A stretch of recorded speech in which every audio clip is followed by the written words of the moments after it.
Follow the river, follow the stream, for it will surpass your wildest dreams. Take no path but the one in your mind, and leave nothing but memories and a wild legacy behind. Today I'm going to talk about survivability. I'm Kellie Nightlinger with wildwomanoutdoors.com, and my website is designed to inspire people to follow their wildest dreams and get outdoors and go wild. So today, survivability. If you believe you can survive, you will survive. You just need a few basic instruments and a little bit of knowledge to survive in the wild.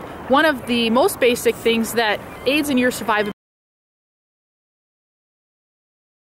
While whitetail deer hunting in Ontario, sitting on a bluff overlooking a valley, I saw a cow and a calf moose running down through the woods, and they were being chased by two wolves that I saw.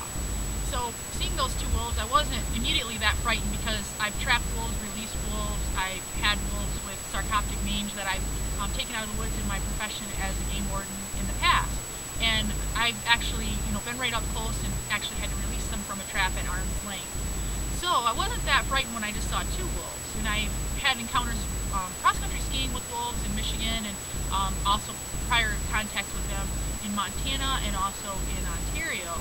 Well, to my surprise, these two wolves turned and started running towards me, and they were running directly at me, and they looked to be young of the year, approximately 75-pound wolves. And to my chagrin, 18 of their buddies followed them out of the woods, and it was like gorillas in the mist. They silently hunted and were running right towards me. The cow and the calf moose went away from me, so the wolves were coming right towards me. So it was a frightening experience. It was an amazing and exhilarating experience as well. These wolves were separating themselves, and four of them started to flank me on my left side. Well, they were beginning to flank me, which, if you're not familiar with that, that means they're going to come up behind you and they're going to kill you from behind. So they always want to go downwind so they can see where something, what something is and smell it. So that's a typical behavior. They'll actually circle you before they kill. And as they approached and they were closing in, two of the wolves, the young of the year, jumped the 7-foot cliff. They came right up at me one at a time. They were both 5 feet from the end of my feet as I sat seated with my ankles crossed, leaned up against a small aspen tree with my gun kind of laying on my legs. And I didn't know whether to, run, scream, react, whatever. And I figured if I ran, I would be more likely, indicative of prey for them. And it was in such a remote area, I wasn't sure if they had ever seen a human being, so I wasn't sure if they would know I was prey. So anyways, I shot in self-defense.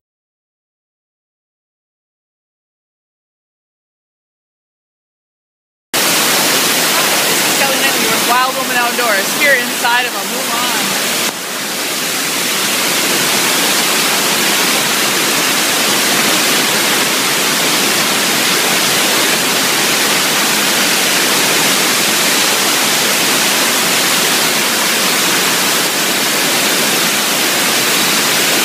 Get outdoors and go wild.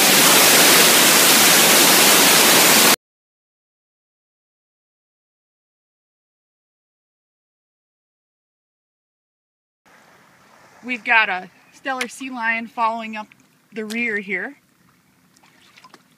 Absolutely amazing.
just scared the shit out of a bear. That's how big the bear shit pile is, or the scat. Get outdoors and go wild. What a wild day here along the salmon streams of Alaska.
Amazing. I'm out here kayaking, watching bubble net feeding. Absolutely stunning. Get outdoors and go wild.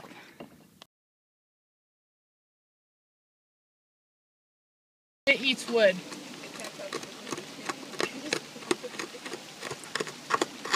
So this porcupine's having a little feast on the plywood.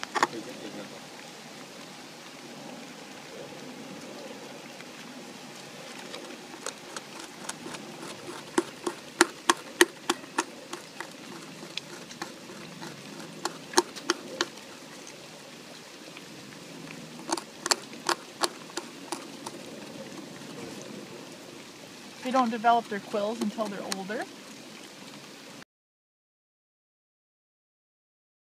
Walking out and hopefully you can hear me okay. I'm going to pick up the nozzle here in the mud. What they call it, salt, where we pick all of our tails.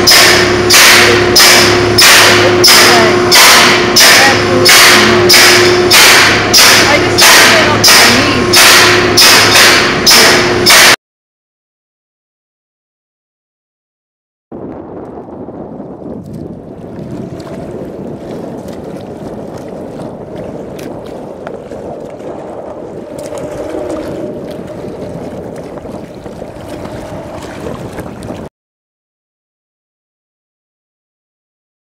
Duck eggs also are very alkaline when consumed in the body. So they help to fight cancer.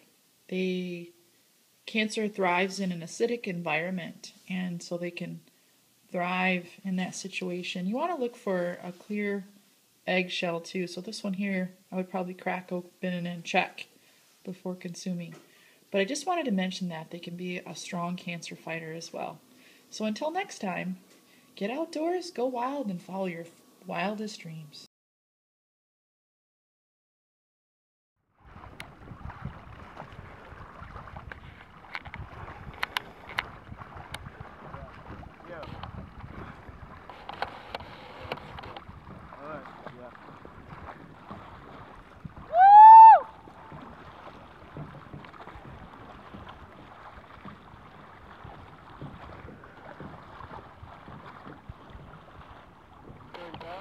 Going back.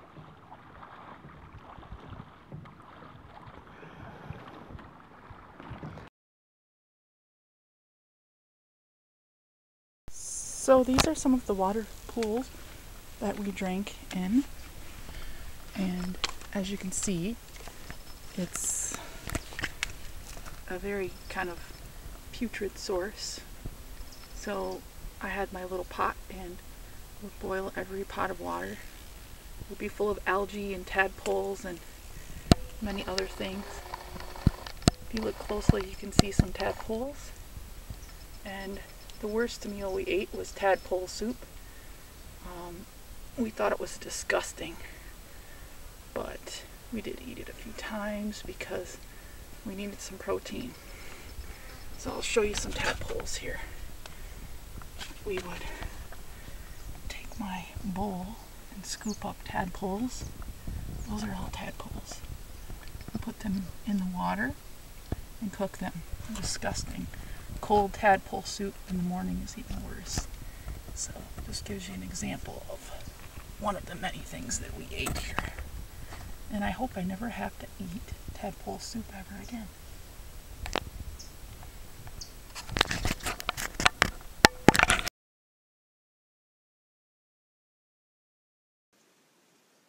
Hi, so I'm hanging out in my poncho palace. I made a shelter just with a poncho inside of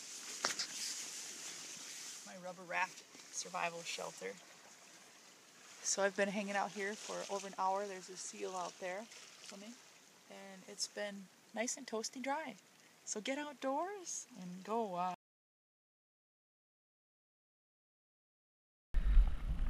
on hoverboard.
You got it.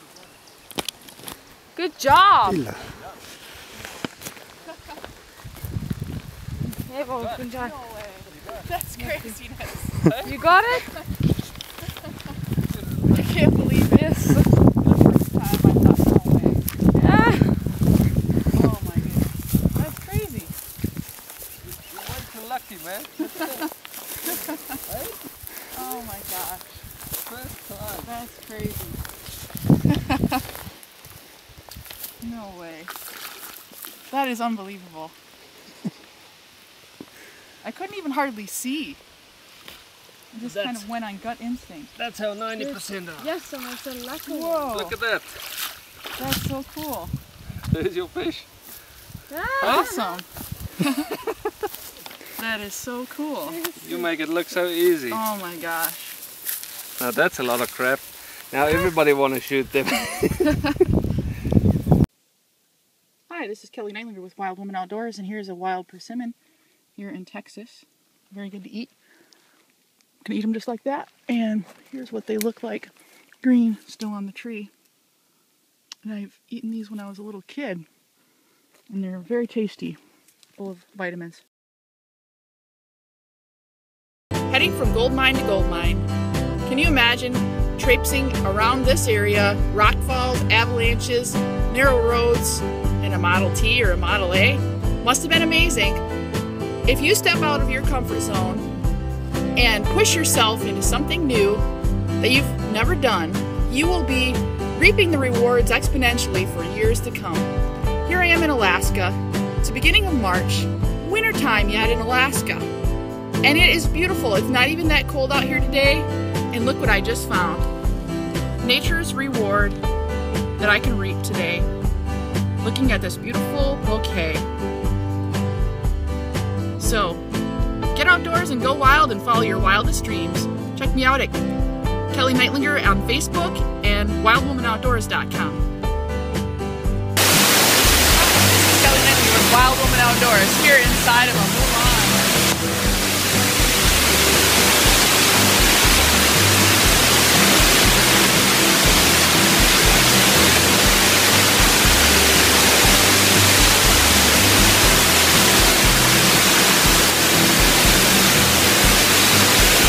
Get outdoors and go wild.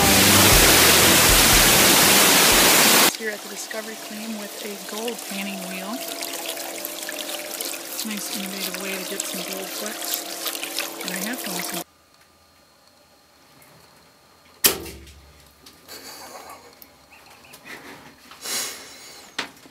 Yes. Get it? Yeah. Yes, I got it.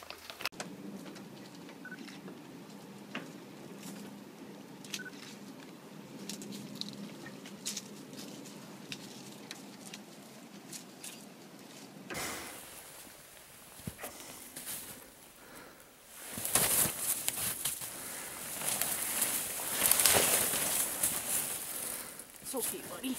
That wasn't so bad so far. Good.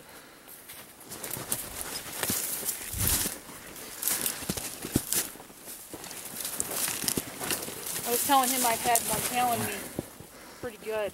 I've got scars on my legs. So what I might have you do is when I get them okay, which I'm not there yet, if it's okay with you, I'll just jump in your troop car. Yeah. And I just live down the road. I've got a rehabber coming already. Okay. I just got to control his talons before I'm good. There. Now I got it. So, I'll get the bag. if somebody can get the bag, what she's got a hold of it right now. Good. Yeah.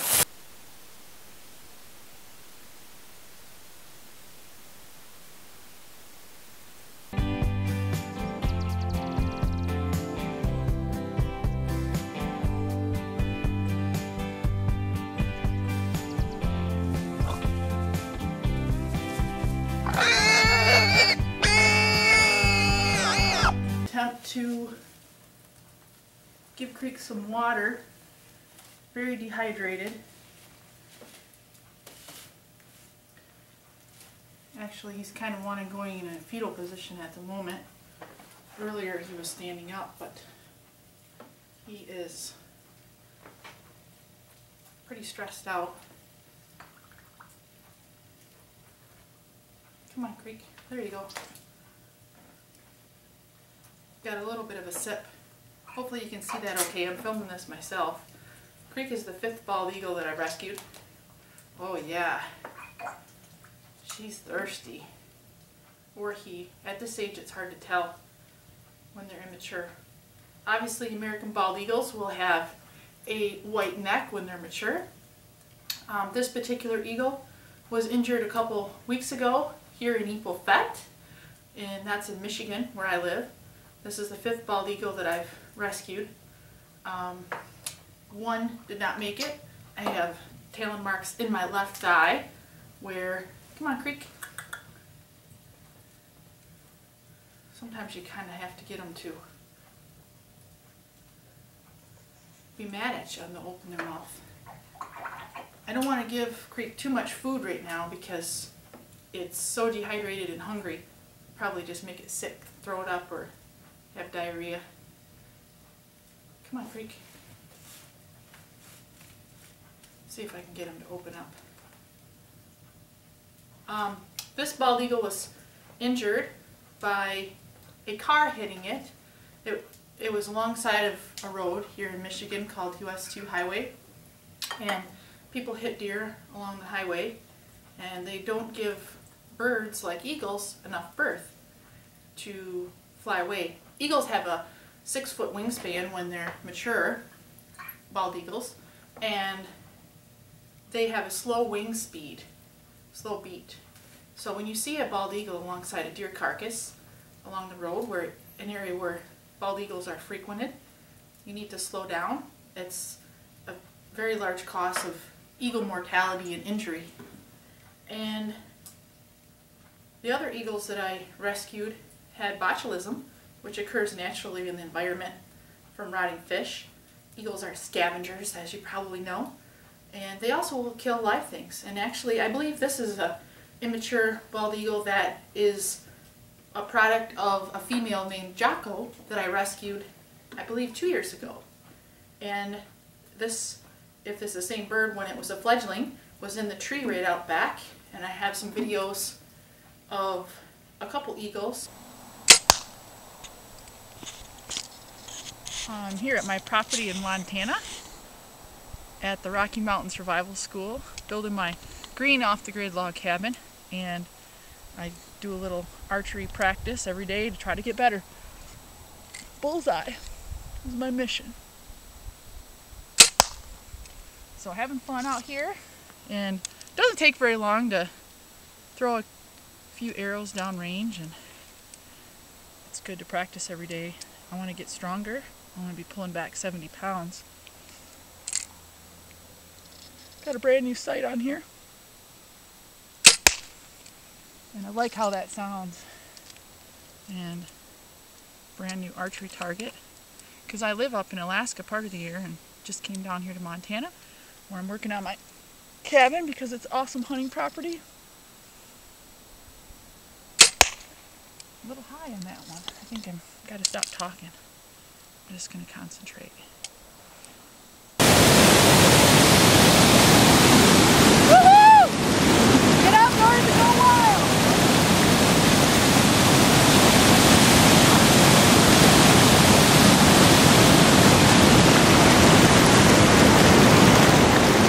Hi, this is Kellie Nightlinger with Wild Woman Outdoors. Today I'm going to be swimming the Straits of Mackinac here behind me.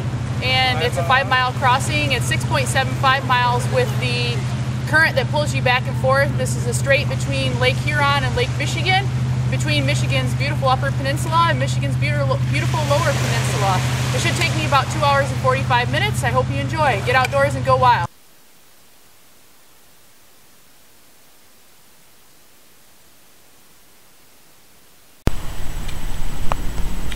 All right, Kelly. She's a Navy SEAL! Navy SEAL! Woo! We're gonna make her. She's just a pounding. There's shore. There's her truck on shore by the red coat. There she is. I better get back at her. Kellie Nightlinger with Wild Woman Outdoors here in my hollow log shelter. Hollow logs have been used as shelters for a long time. Native Americans used them, and so did mountain men and cowboys. They used to plan their route of travel around where they could find these hollow logs to sleep in. You can add some balsam boughs or something with insulating value, such as dried leaves, and you have an instant, warm, nice shelter around you. All right, we're over the halfway mark. Kelly's in the water there. I'm on my starboard.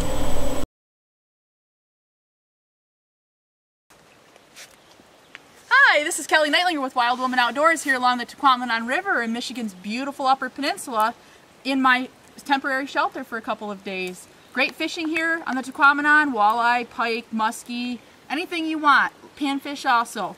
Got a little fire started here, more wood in the background to keep it going for the night. And I'm starting to gather up hemlock boughs and also balsam boughs for a nice little bed back in here. And it's quite large, so if it rains really hard, I can climb up in here farther. I'll put the balsam boughs, you know, a couple inches thick, give me a nice bed, and put a couple inches on top of me for a nice little bandana Obviously you can wear it on your head to protect yourself from the sun. You can use it for first aid, to make a tourniquet, or for if you have a wound that you need to cover. You can also use it, if you are familiar with medicinal plants, you can use it to make a spit poultice and put it on your head. If you have headaches like I often do, I can use goldenrod and make a spit poultice to alleviate my headache in the wilderness. You can use it as a water filter. You could use it to gather things. You could use it like to collect wild edibles that you're gathering. A lot of different uses. I'm sure I could think of 100 more. I also carry Quick Clot. If you're not familiar with this, the military started using this quite a while ago, and I've been using it for about the last 8 years, I believe. And Quick Clot is a temporary traumatic wound treatment. If you have a fatality check, a fatal type wound on your, let's say your carotid artery or something like that, you can put this on. It's in powder form, and once the blood hits it, then it will coagulate and it'll stop the blood. These are some wet fire, quick fire, surefire type items that I carry.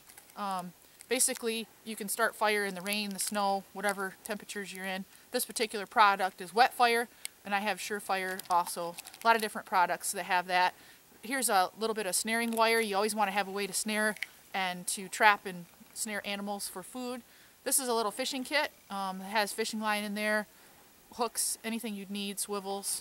Great little fishing kit. I put it inside of a prescription pill bottle with my name on it. First of all, it's a waterproof bottle, makes a nice bottle, bobber for fishing. Also, if there's an emergency, I can use this. People will have my name, they'll have my doctor, they'll know a way to get a hold of me. My emergency contact, they'll be able to contact my doctor and know that I'm in need of help. I could also put a little note inside there. This is bank line. It works very well for a lot of different uses, such as making traps, making snares, making spring wires to spring down a branch to make a mechanism to trap animals. You can also make gill net out of it. You can use it as fishing line. Just a little piece of tin foil. You can use that as a water container. You can use it for food. You can use it as a fire reflector. This little kit here is pretty handy. It has a lot of different items in it. It has a whistle. It has another fire starter, more bank line, a little compass in there, sail needle, a little writing utensil in it, paper clips. They can be used for different things, some regular line in it. Actually, it also has a Fresnel lens and an emergency blanket in there, which I'll open up and show you real quick if you don't know what a Fresnel lens is. Another way that you can make a fire. I've got some of my business cards in here. Has my emergency contact information on the back. Wild Woman Outdoors on the front with my phone number, my address, and my website, so they can check everything out. If they find this, I can use this as a means for notification. Has my blood type and what I'm allergic to. And also this Fresnel lens is basically a magnifying lens that you can use to start a fire in an emergency. And it actually works pretty well on a sunny day. And like I said before, there's a little reflector in there also, and I have a couple different shelter type things with me also that I'll discuss here in a second. This is kind of a novelty, kind of an extra, but I like them. I travel a lot in the wintertime, and if you've never used one of these, they have hand warmers. They also have body warmers, and they last up to 7 hours. So there's 2 of them in this packet. They've come in real handy. This is Skatagan. It's a Ojibwe word for, it's also known as chaga by some people. You can use it as a fire starter, and you can also transport fire with this very easily. It has an ember that will last for many, many hours, and you can transport fire. This guy here, he's one of my favorites. This is a Coughlin's Sierra saw. It's a little tiny saw. I can cut lots of wood with this thing. It's so small and compact, weighs almost nothing. This is my Bluette stove. Really cool little stove here, and it has some Bluette fire starting material right in there. You flip it over like this. You put a little fire starter on the bottom. Boom, you've got a stove ready to go. Hi, this is Kellie Nightlinger with Wild Woman Outdoors here at a hollow tree that got struck by lightning here in southeast Alaska, and I just wanted to show you how simple a survival shelter can be. You just look around in your environment and find a good place where you can get out of the weather. And if you want to come up here, I'll show you how big it is inside.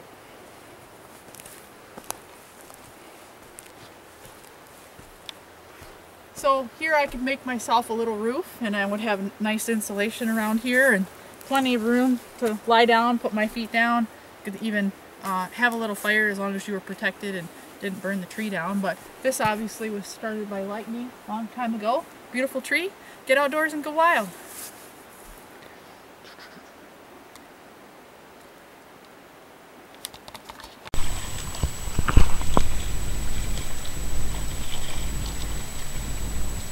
WildWomanOutdoors.com. Kellie Nightlinger. Sailing. Outdoors. Get outdoors and go wild. Yeah. In honor of National Police Officers Memorial Week, I'd like to pay honor to my fallen friends in the line of duty. This is for you, Jocko, Matt, Sheila, and Ryan. Rest in peace, and to all those others out there that protect and serve every day. Be safe and Godspeed. Here she goes. We're almost to the first pillar.